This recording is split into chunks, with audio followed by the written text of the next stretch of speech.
And before we go, cocoa farming in Ghana will soon become less tedious for farmers. And that's according to Ghana COCOBOD. The board has introduced a dual-purpose motorized pruner as well as slashers to replace machetes and other traditional tools currently used for farming. Chief Executive of Ghana COCOBOD, Joseph Boahin Edu, who adored 100,000 of these pruners and slashers at Nkaria in the Ashanti region, said this is part of efforts to ensure that Ghana increases its cocoa outputs. Mahmoud Mohammed Nuruddin was there for JoyNews.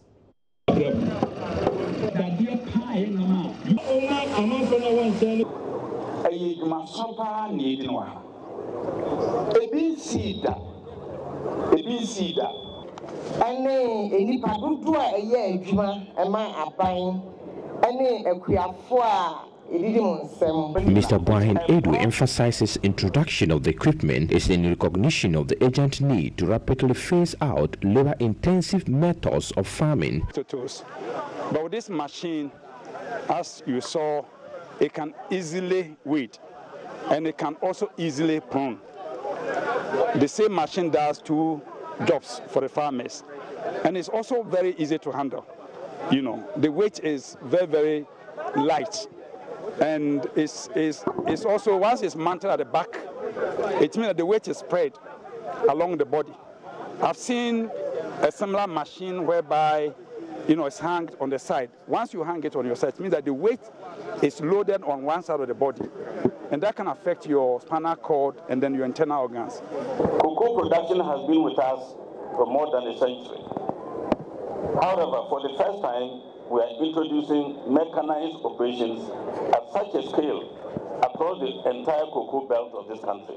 Minister of State at the Greek Ministry, Nora Giele, lauds COCOBOD's initiative to transform the cocoa industry. Enjoy that I'm here at Nkaria to participate in the launch of motorized pruners and slashers for cocoa. Nana Chairman, the equipment that we are about to launch are not the only innovation that this government has introduced in the cocoa sector. We introduced the hand pollination program at scale. We started piloting irrigation in cocoa. Cocoa farms that were abandoned due to disease for many years are being rehabilitated for free with compensations paid to farmers and landowners. And let us not forget, this government has reintroduced the Cocoa Farmers Pension Scheme.